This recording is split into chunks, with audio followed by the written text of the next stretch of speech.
The sound of her lips smacking against Greg's mouth was louder than the sizzle of the burgers I'd been flipping for the past 20 minutes. Charcoal smoke swirled into my eyes, but that wasn't what made them burn. She pulled away from him like she was unwrapping a gift. Still holding her glass of Chardonnay in one hand, she raised it up like a damn toast. "I'm not anyone's possession," she said, her voice too cheerful to match the grenade she just lobbed into the party. "I'm opening our marriage." Lawn chairs creaked. Someone coughed. Greg, bless his useless soul, wiped her lip gloss from his mouth like he wasn't just kissing his best friend's wife in front of 24 people. My sister-in-law giggled. One of the neighbors actually clapped. I took off my apron and folded it in half, neatly. I handed Melanie the spatula and said, "You're free to do whatever you want." Then I walked past the cooler, past the startled stares, past the little folding table with her quinoa salad that nobody touched, and out the side gate of our yard. I didn't slam it. I didn't curse. That silence? That was me detonating from the inside out. It had taken me 6 months to plan what came next. I'd started the moment she called Greg emotionally available, during a therapy session I was never supposed to overhear. The moment she started scheduling self-rediscovery weekends at a lake cabin I'd never been invited to. You don't spend 20 years with someone and miss the warning signs. You pretend not to see them until they kiss your best friend at your own damn barbecue. By the way, if you're still listening right now, I need to ask, if even 1% of you can subscribe, it actually helps us keep building stories like this.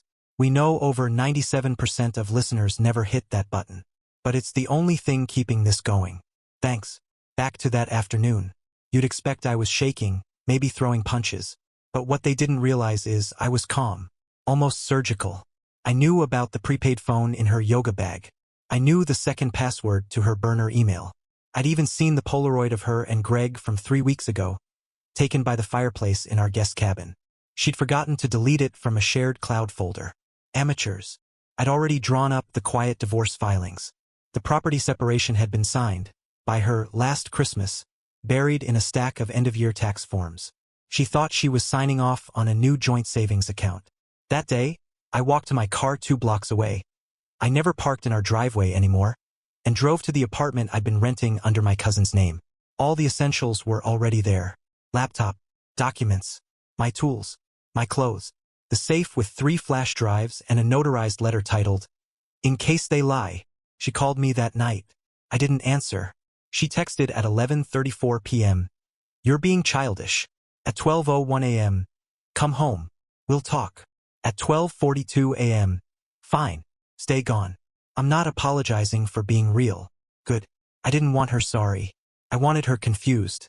The next morning, Melanie posted a picture of herself and Greg on social media, his arm around her waist, both of them holding Bloody Marys like some kind of Liberation Day souvenir. Caption: "New beginnings dizzy." But the house she posted from was no longer fully hers. The account she tagged him with was already flagged in an ongoing HR complaint at his job. And the credit card she just used to buy their celebratory brunch? Disabled. She had no idea the true game had already begun. Because when a man gets quiet after betrayal, it isn't always pain. Sometimes it's precision. And Melanie? She just kissed the wrong man. In front of the right one. And I didn't shout. I smiled. She didn't even look for me the first night. Just messaged a group chat that I needed space to cool off.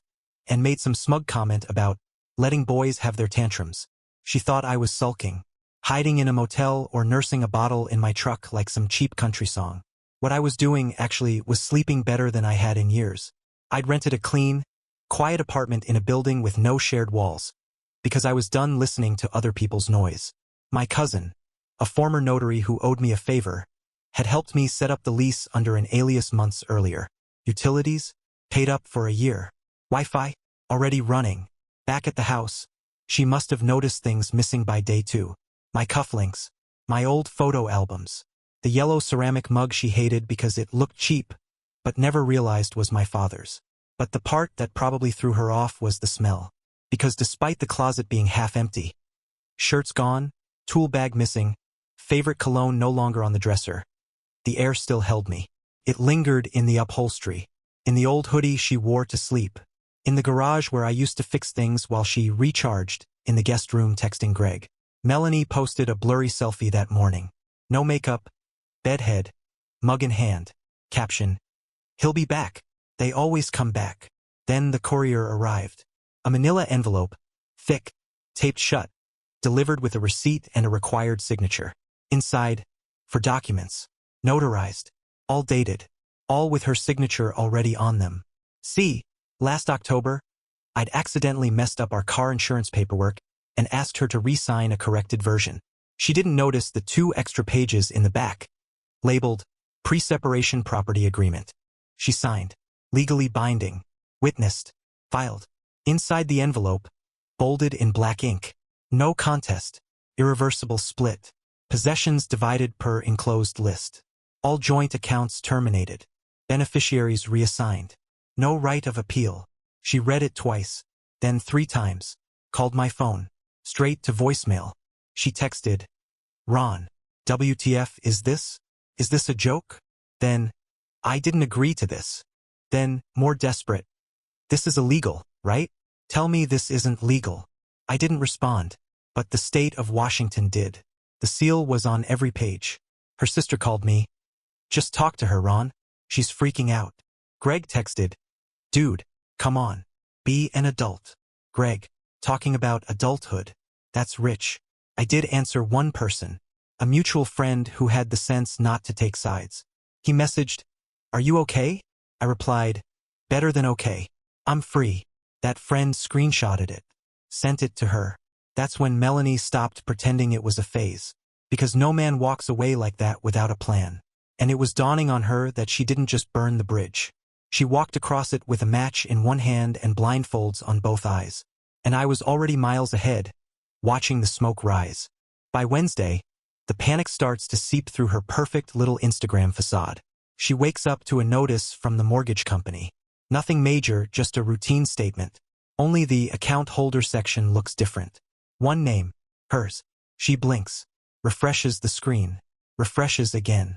No mention of Ron, just her. She scrolls through past PDFs.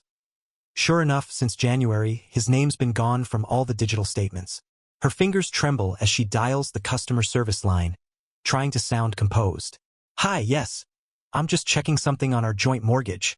The voice on the other end cuts in politely. "You mean your mortgage, ma'am?" That's when the air goes thin. She slams her laptop shut and storms into the garage to find the title to the second car. The new SUV Ron had insisted on leasing, in case we ever need to drive cross-country. The folder is still there, but the name on the title? Not hers, not his. It's an LLC, registered under a Delaware holding company. She types the company name into her browser, gets a one-page site with a generic business address in Wilmington and a logo that looks like a stock image of a globe. Now her calls to Greg start. The first one goes straight to voicemail. The second rings twice, then dead. By the third, she's pacing the kitchen barefoot, her hair tied in a rushed knot, and her voice hitting that pitch she always reserved for drama. "Greg, call me back. Just call me. Okay?" No response. She checks his social media. New profile pic, no mention of her. His relationship status? Hidden. His most recent tagged photo. Him and some coworkers at a bar. She zooms in. There's a blonde sitting next to him, laughing, touching his wrist. The ice starts cracking beneath her. By Friday, Melanie finally breaks. She books an appointment with the financial advisor they used to visit together, the one Ron trusted, the one she barely remembered. The receptionist hesitates but lets her in. The advisor, David, greets her with that same deadpan calm he always had. The one Ron used to say was, "The only reason I trust the guy." She plops into the leather chair across from his desk, arms crossed tight. "I just have some questions about my accounts, about the house, and the Tahoe." And David raises a hand gently. "Melanie, I can't legally share details with you. Not anymore." Her jaw drops. "What? Why? I'm not your financial advisor anymore.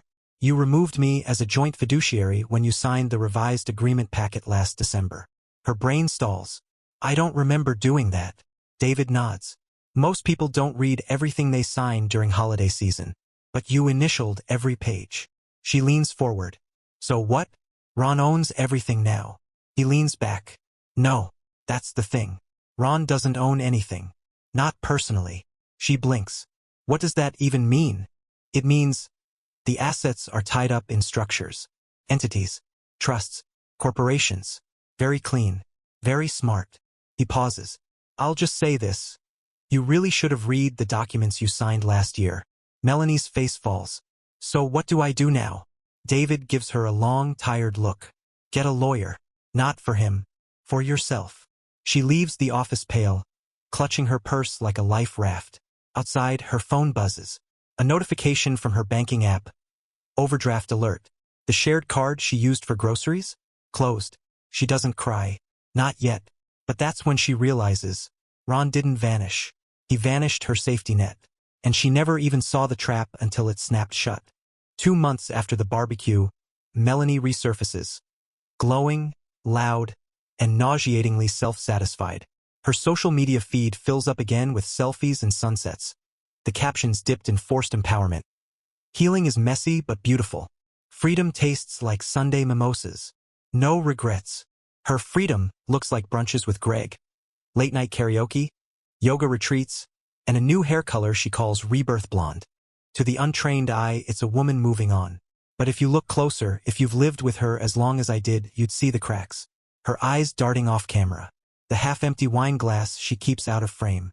The slight swelling she hides under loose bohemian dresses. Then, one morning, the inevitable happens. She calls Greg, voice trembling but trying to sound thrilled. I have news. He jokes first. You're finally quitting yoga? But she cuts him off. I'm pregnant. Silence. Greg laughs once. A nervous, high-pitched sound. Wait, what? She repeats it, firmer now. Pregnant. You're going to be a dad. He doesn't say anything for a long time. Then, slowly, you said you were on birth control. Melanie waves it off, even though he can't see her. It's fine. It's a miracle, really. Maybe it's meant to be. Meant to be, he mutters. You just left your husband 8 weeks ago. This isn't a Hallmark movie. She bites back. Greg, you kissed me in front of everyone. You said you loved me. Yeah, he says. Loved. Past tense. She hangs up before the tears come, then spends the next hour staring at a positive test on her bathroom counter, whispering to herself that this is good. This is leverage. Because deep down, Melanie's not thinking about family. She's thinking about stability. Greg's paycheck. His apartment. His way back into the life she thought she'd upgraded to. By the end of the week, word spreads faster than she can control. Her sister calls their mother. Mel's pregnant again. Her mother sighs. With whose child this time? Friends start texting Ron's old circle, half concerned, half curious. Did you hear about Melanie? Crazy, right? Someone from my old office tells me over lunch, like it's gossip about the weather. Hey Ron, did you know Melanie's pregnant? I take a slow sip of my coffee. Interesting, that's all. They laugh awkwardly, expecting a reaction. But there's nothing to react to. I'd already lived the scene in my head 100 times.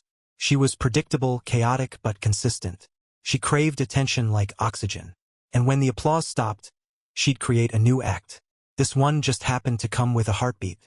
Meanwhile, Greg's world starts to tilt. He goes quiet online. Stops showing up to poker nights. A mutual friend mentions he's been having doubts. And someone else swears they saw him leaving a pharmacy with a paternity test kit tucked under his arm. Melanie, however, leans into her performance.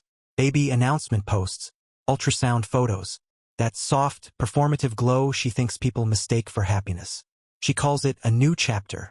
And for everyone watching, it almost looks like she's won. Almost. Because I'm the only one who knows the math doesn't add up. Not just the dates. Not just the timeline. 15 years ago, I made sure that no miracle could ever happen again. She's building her new life on a lie, and I'm sitting on the detonator. So when I hear about her pregnancy, I don't rage. I don't shout. I smile, finish my coffee, and ask the waiter for the check. Interesting, I repeat softly, and I mean it. It's a Tuesday afternoon when Greg finally caves and asks me to meet him. Neutral ground. A diner halfway between my old neighborhood and the corporate office where he's still clinging to whatever scraps of normal he's got left. He shows up looking like a man who hasn't slept. Shirt wrinkled, collar damp, dark circles under his eyes. I'm already seated at the booth by the window, black coffee in front of me, newspaper folded but unread. He slides in across from me, doesn't say hi, just stares like I'm some ancient puzzle he suddenly feels too stupid to solve. You knew, he says. I don't answer right away. I take a sip of my coffee, slow and quiet. Did you know she was pregnant? I placed the cup down. Look him in the eye. I heard. She says it's mine. She says a lot of things. His jaw tightens. You ever think it might be yours? That's when I laugh. Not big, not loud. Just a single hollow chuckle that leaves my lips like a slow leak from a punctured tire.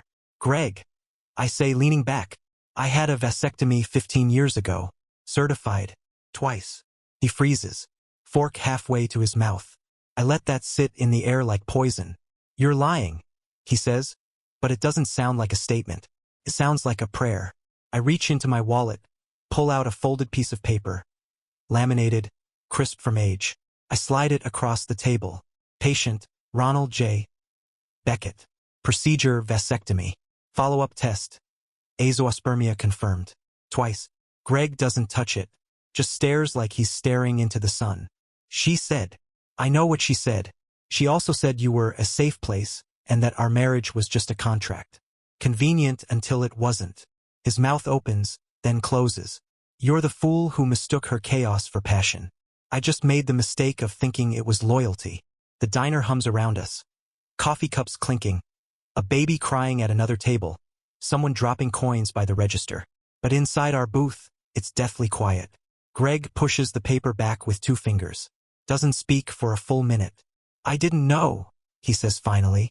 I thought she was just lost. She's not lost, I say. She's opportunistic. She chooses whichever version of herself gets her what she wants that day. He looks up. So what now? You deal with the fallout. That's what you signed up for when you kissed my wife in my backyard and called it love. There's no rage in my voice. Just a dry, even calm. I don't need to yell. The fire's already lit under his feet. Greg looks away, rubs his forehead. She'll lose it if this comes out. I smirk. Let me guess. She told you I was controlling? Cold? Inattentive? He doesn't respond. I used to believe her too sometimes, until I realized she says the exact same script to every man she lines up next. Ask her ex before me. Better yet, ask the one before that. Greg swallows hard. She said she loved me. He says, more to himself than to me. She loves the idea of people loving her. It's not the same. We sit in silence for another minute. Then he finally pushes back from the table. Thanks for the coffee, he says. You paid for it? I remind him. He stops, nods, almost laughs. Like he's realizing the punchline was always on him. Then he leaves. I fold the paper and slide it back into my wallet.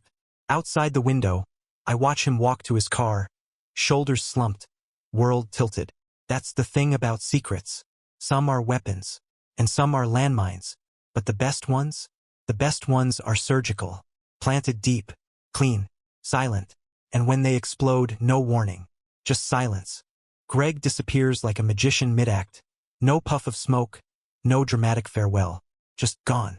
1 week, there at brunch, her hand on his thigh, giggling over baby names she pulled from astrology forums. The next, his phone rings once and drops straight to voicemail. She texts, nothing, DMs him, left on read. By day 4, she drives to his apartment, the one with the sandstone steps and that dumb fern he insisted on keeping alive.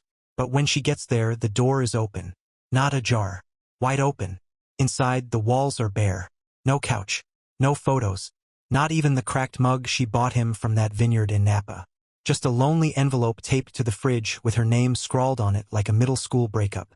Inside, one printed page. Simple, stark, unforgiving. Paternity inquiry filed with family court. Awaiting results. Do not contact. That night, Melanie drinks half a bottle of red wine and leaves a teary voicemail. Greg, I don't know what this is. I thought we were. If this is about Ron, he's manipulating you. Please, call me back. But no call comes. Instead, the silence metastasizes. A friend who used to flood her DMs with heart emojis after the breakup now replies to her pregnancy announcement with a single thumbs up. Another mutual unfollows her entirely. She messages her yoga group chat. Hey ladies, looking for name suggestions. No one responds. Even her sister, her own sister, sends a voice note that sounds like it was recorded under duress. Mel, I don't know what to say. Maybe it's time to talk to a lawyer. A lawyer.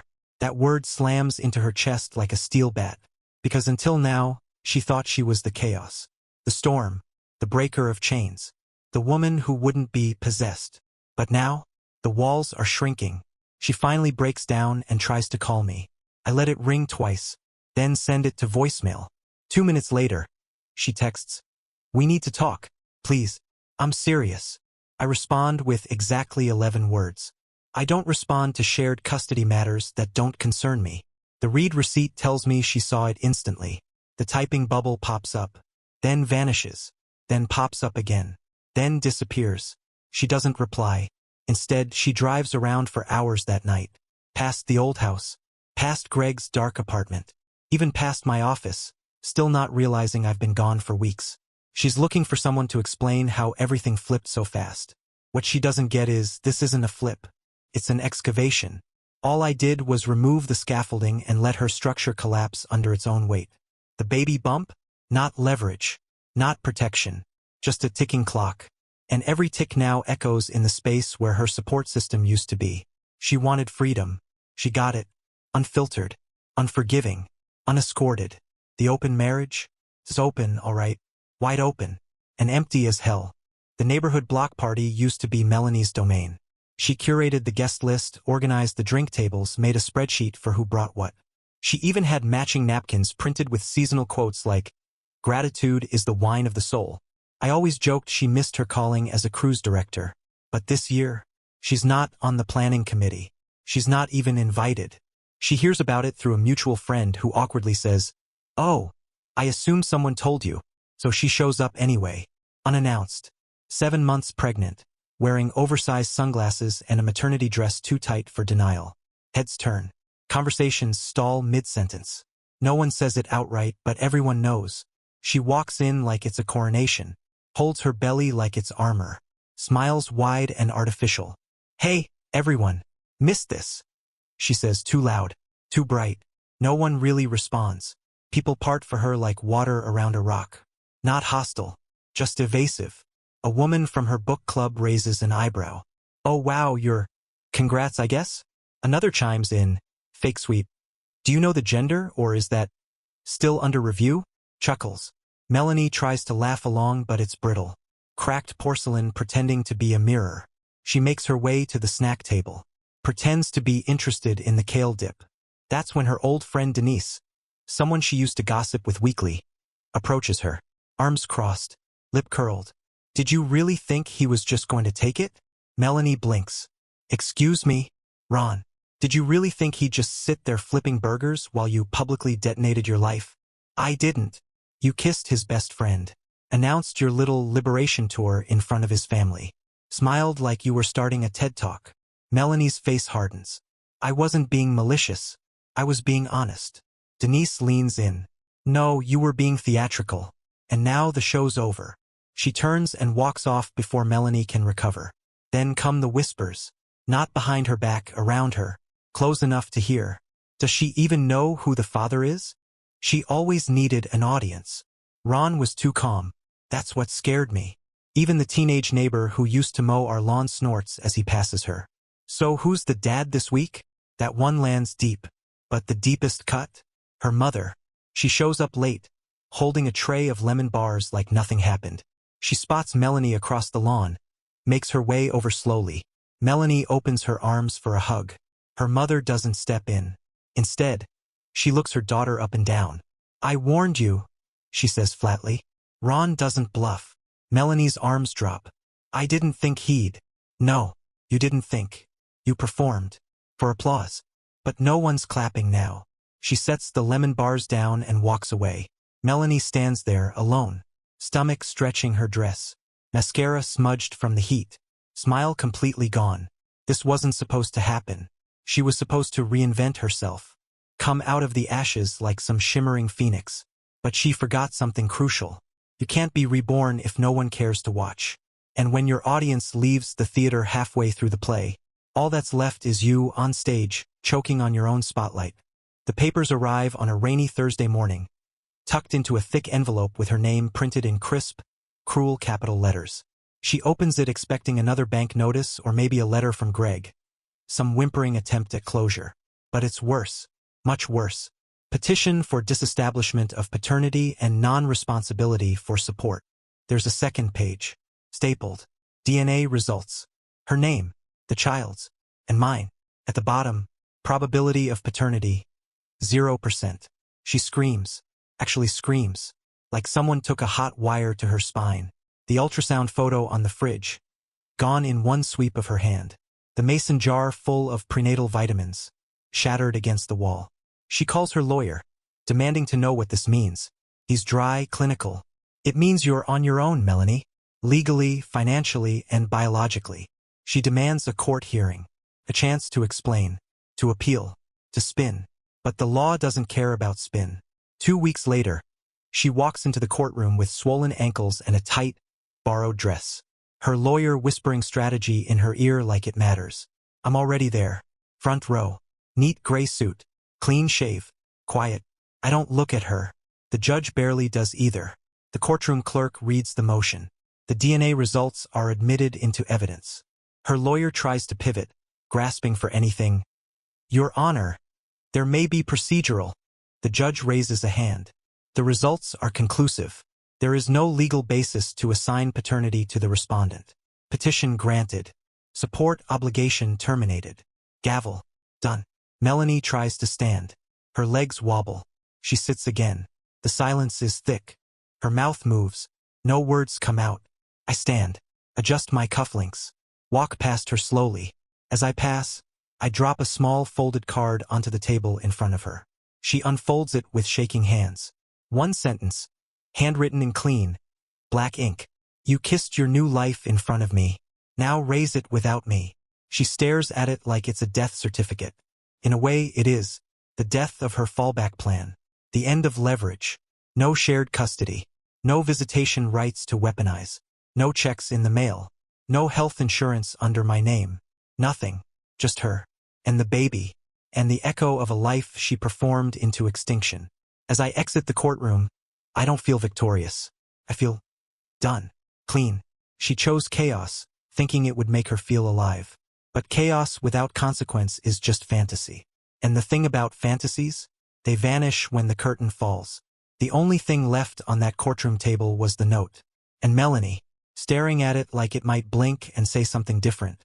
The envelope is cream-colored, thick and expensive, the kind that feels important before you even open it.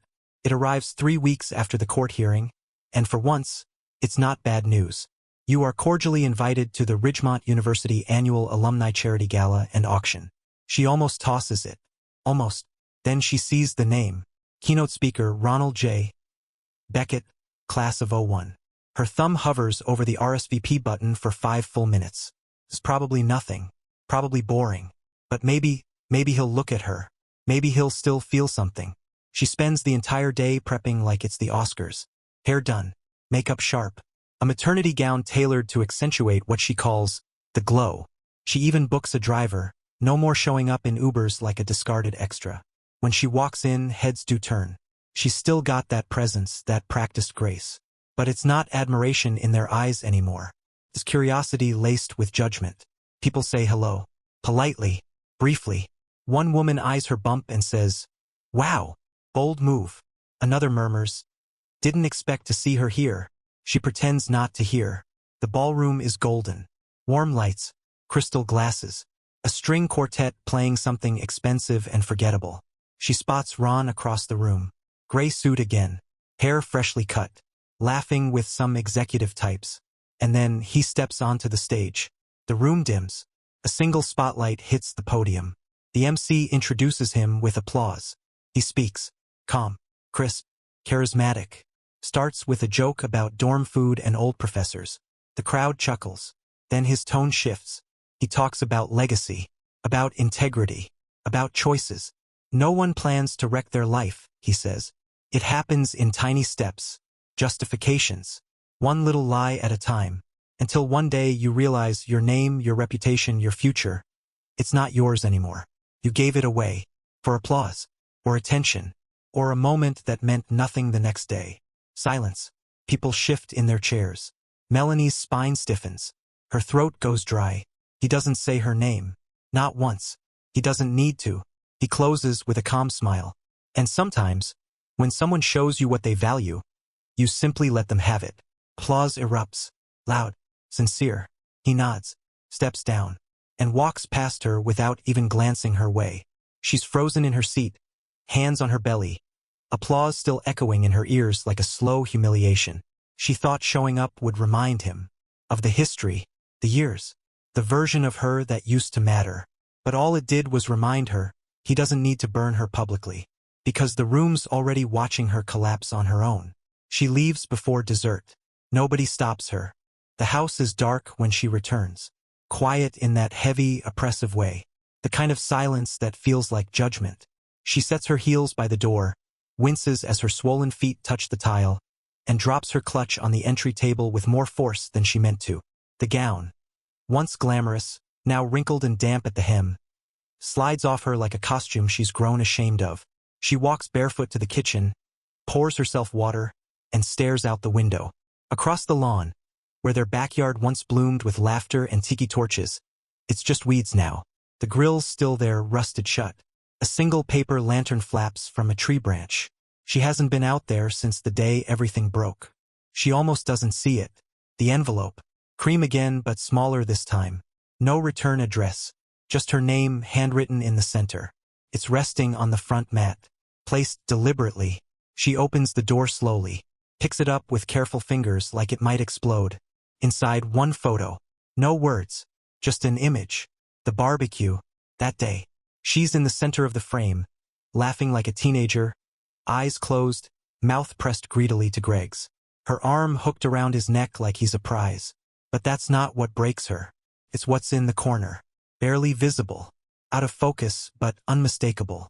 Ron. Already walking away. No emotion on his face. No fire. No fists. Just a man who knew. Knew exactly what she was doing. Knew exactly what he would do next. Underneath the photo, taped neatly to the back, is a single line written in that precise, all-caps handwriting he used on grocery lists and sticky notes.